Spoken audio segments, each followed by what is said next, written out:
اعوذ باللہ من الشیطان الرجیم، بسم اللہ الرحمن الرحیم۔ ذالک بأن اللہ مولی الذین آمنوا وأن الکافرین لا مولی لهم۔ ان اللہ يدخل الذین آمنوا وعملوا الصالحات جنات تجری من تحتها الانہار والذین کفروا یتمتعون ویأکلون کما تأکل الانعام والنار مثوی لهم۔ ابھی آپ کے سامنے آیت نمبر 11 اور 12 کی تلاوت کی گئی۔ سورت ہے سورہ محمد، 26واں پارہ، 26ویں پارے کا نام ہے حامیم۔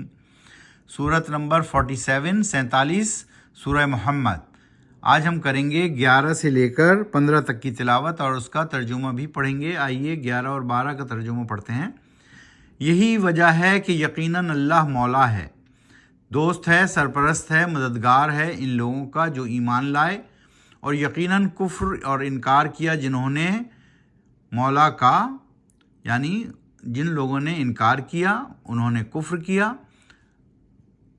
اللہ سے، اللہ کے نام کو نہ مانا، اللہ کو مولا نہیں مانا، اللہ کو اپنا دوست، سرپرست، مددگار اور معبود نہیں بنایا، تو پھر ان اللہ یدخل الذین آمنوا، یقیناً اللہ داخل کرے گا ان لوگوں کو جو ایمان لائے اور کیے اعمال نیک انہوں نے ایسی جنتوں میں کہ بہہ رہی ہوں گی ان کے نیچے نہریں، جبکہ کفر کرنے والوں کے لیے، جنہوں نے کفر کیا، انکار کیا، جنہوں لوٹ رہے ہوں گے مزے زندگی کے، دنیا کی، اور کھا پی رہے ہوں گے جیسے کھاتے پیتے ہیں چوپائے جانور، اور ہے آگ یعنی دوزخ ان کا آخری ٹھکانہ۔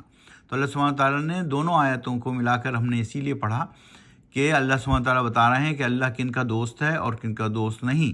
تو جنہوں نے کفر کیا وہ دنیا میں مزیدار زندگی گزاریں گے، کھائیں گے پیئیں گے جیسے چوپائے جانور، لیکن آخرت میں ان کا ٹھکانہ آگ ہے، دوزخ ہے۔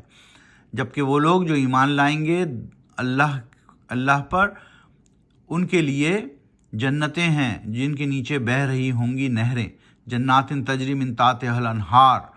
تو اللہ سبحانہ تعالیٰ نے یہاں پر بھی کلیئر بتایا کہ اللہ پر ایمان لانے والوں کے لیے کیا ہے اور اللہ پر ایمان نہ لانے والوں کے لیے کیا ہے۔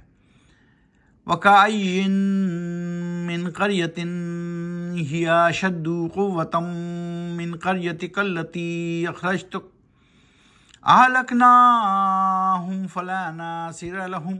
اور کتنی ہی بستیاں تھیں جو تھیں بہت ہی زیادہ طاقتور تمہاری اس بستی مکے کے مقابلے میں، اے نبی صلی اللہ علیہ وآلہ وسلم، جس سے نکالا ہے تم کو، اس کے باشندوں نے ہلاک کر دیا ہم نے ان کی بستیوں کو، پھر نہیں ہوا کوئی مددگار ان کا۔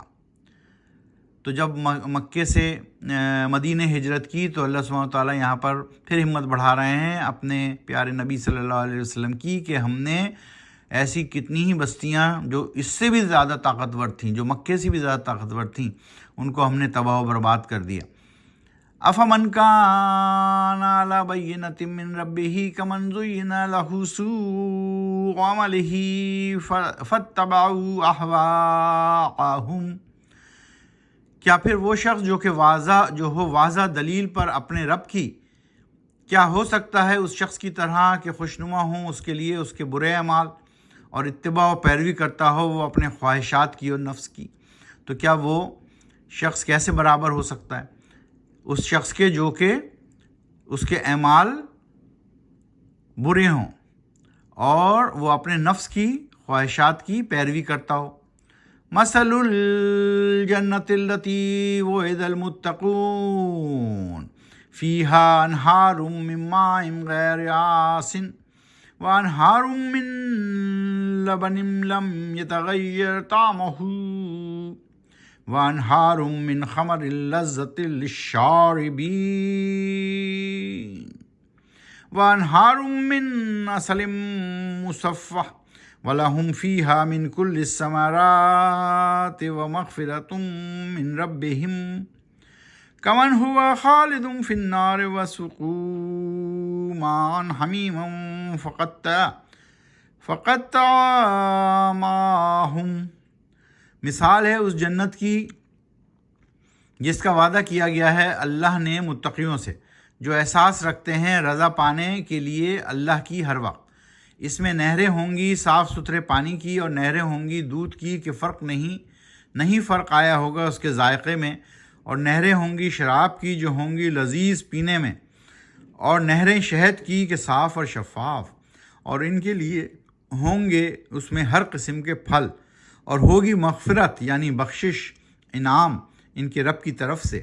کیا ہو سکتے ہیں یہ لوگ ان کی طرح جو ہمیشہ رہیں گے آگ میں دوزخ کی، اور پلایا جائے گا ان کو سخت گرم کھولتا ہوا پانی جو ٹکڑے ٹکڑے کر ڈالے گا ان کی اتڑیوں کو۔ تو اللہ سبحانہ تعالیٰ نے یہاں پر بھی دونوں کا کمپیرین کیا کہ جن لوگوں نے ایمان لائے اور جنہوں نے اللہ کو اپنا معبود بنایا، اللہ کی پیروی کی، اللہ کے راستے پر چلے، تو ان کے لیے کیا ہے؟ نہریں ہیں دودھ کی، صاف پانی کی، اور جناب شہد کیے، اور انواع و اقسام کے پھل۔ کیا وہ انہی لوگوں کی طرح ہوں گے جنہوں نے انکار کیا، کفر کیا؟ جی نہیں، وہ لوگ کہاں ہوں گے؟ وہ دوزخ میں ہوں گے، اور پلایا جائے گا ان کو گرم کھولتا ہوا پانی۔ تو اس طرح سے اللہ سبحانہ تعالیٰ نے یہاں بھی جنت اور دوزخ اور ایمان اور کفر کا مقابلہ کر دیا کہ جو لوگ ایمان لائیں گے ان کے ساتھ کیا ہے، اور جو لوگ ایمان نہیں لائیں گے ان کے ساتھ کیا ہوگا قیامت کے دن، جب سور پھونکا جائے گا اور اعمال نامے ہاتھ میں پکڑا دیے جائیں گے۔ قرآن شریف کو سمجھ کر پڑھیے، آہستہ آہستہ پڑھیے، اور قرآن و سنت کو اپنی زندگی میں شامل کیجیے۔ نماز کی تاکید کیجیے، خود بھی پڑھیے، اپنے بیوی بچوں کو بھی پڑھنے کی تلقین کیجیے، نماز کو قائم کیجیے۔ یہی دونوں جہانوں میں کامیابی کی کنجی ہے۔ صدق اللہ العظیم۔